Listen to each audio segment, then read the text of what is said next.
Masuk Dirjen sebelumnya, Dirjen Aptika, itu mestinya juga segera diperiksa ya. Mungkin ini juga akan diperiksa.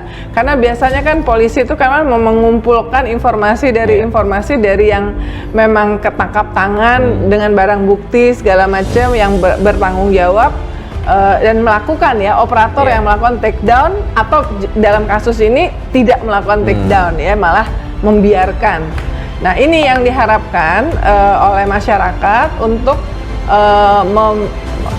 membangkitkan level trust bahwa pemberantasan judi online ini benar-benar serius, nggak cuman mencokok yang level-level kepala tingkat dan operator, tapi juga semua orang bilang bandarnya dong. PPATK sudah mengatakan membuka bahwa ada sekian ratus ribu ASN dan bahkan anggota TNI Polri yang ikut dalam judi online. Ya udah, itu kan nama-namanya mestinya udah ada, rekeningnya sudah ada ya, dibongkar itu supaya diperiksa ya. Masyarakat meminta aparat penegak hukum mengusut keterlibatan publik figur dalam kasus promosi judi online. Penegak hukum diminta tidak hanya menangkap TikToker Gunawan alias Satpor, warga Sukabumi, Jawa Barat, yang juga mempromosikan judi online. Penegak hukum harus adil, termasuk terhadap publik figur yang terlibat pada aktivitas judi online.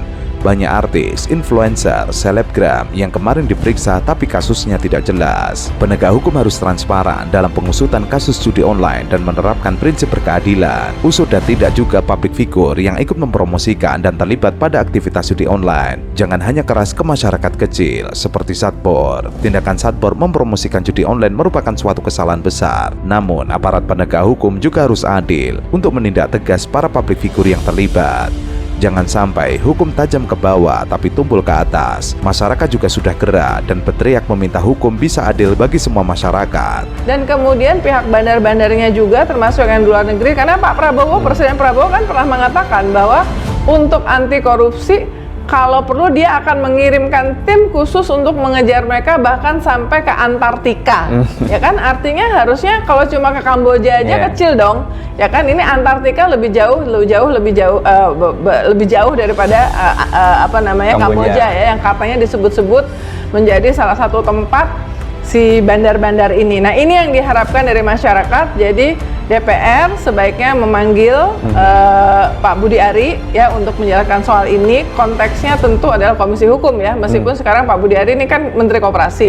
Jadi bukan dipanggil oleh mitranya di DPR yang ngurusin koperasi, tapi ini soal hukum supaya dia buka-bukaan. Kalau dia mengatakan bahwa ini ada konspirasi politik yang mengarah kepada dia, datang dari partai politik tertentu, bahkan dari kelompok tertentu, tim ses tertentu, dia mesti bongkar.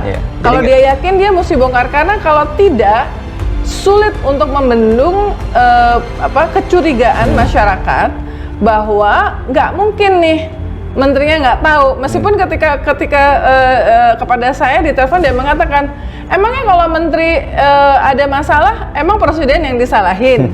Kan ya menterinya gitu. Jadi dia menganalkan ya ini yang bersalah adalah so far baru level di bawahnya eselon 3. Kasus promosi judi online yang dilakukan publik figur harus menjadi peringatan keras bagi semua pihak, sebab mereka memiliki pengaruh besar terhadap masyarakat untuk terjerumus dalam judi online. Modus judi online saat ini, yakni dalam bentuk game online maupun hiburan, sudah banyak masyarakat yang menjadi korban. Bahkan sekarang mereka semakin pintar dengan menyamarkan sebagai game. Inilah pentingnya sosialisasi dan edukasi terkait judi online. Sebagai informasi, data dari Pusat Pelaporan dan Analisis Transaksi Keuangan mencatat nilai transaksi judi online mencapai lebih dari 600 triliun rupiah pada kuartal 1 2024. Angka tersebut meningkat 83,5% dari tahun 2023 sebesar 327 triliun rupiah. Yang online ini sudah ada bisa diremote dari luar negeri, dan rata-rata ini kan dikendalikan dari negara-negara, kalau nggak Kamboja, Thailand, Vietnam, di sana. Di dalam negeri ini dilindungi oleh tangan-tangan tangan-tangan. Nah, kita terus terang aja, Bung, Mas. Yang melindungi ini kan pasti orang yang punya kekuasaan. Oh iya. Bukan sekedar dia punya uang. Kekuasaan dalam arti kata kekuasaan yang dia punya otoritas. Termasuk otoritas untuk